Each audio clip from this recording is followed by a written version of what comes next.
না না না না না না না না না না না না।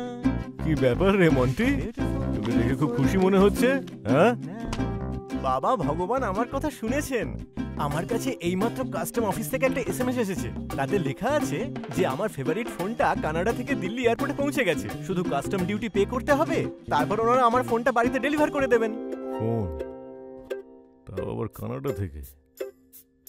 কে বুক করে থাকতে পারে? আরে ওসব কথা বাদ দাও না, সামনে আমার জন্মদিন আসছে তো, নিশ্চয়ই মাসি আর রাহুলদা কেউ না কেউ পাঠিয়েছে। আরে তুমি চিন্তা করছো কেন?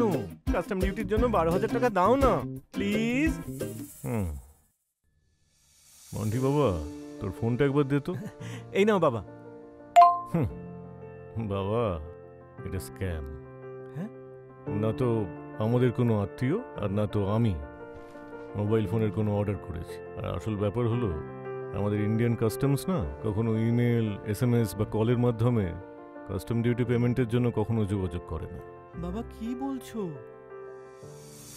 আগে হ্যাঁ, ইন্ডিয়ান কাস্টমস কখনোই ফোন কলস, এসএমএস বা ইমেলের দ্বারা আপনার কাছে ডিউটি চার্জ চাইবে না।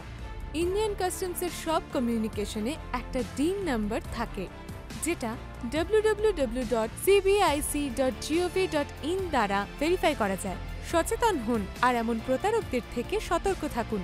আর এদের রিপোর্ট www.cybercrime.gov.in অথবা হেল্পলাইন নম্বর 1930 তে করুন।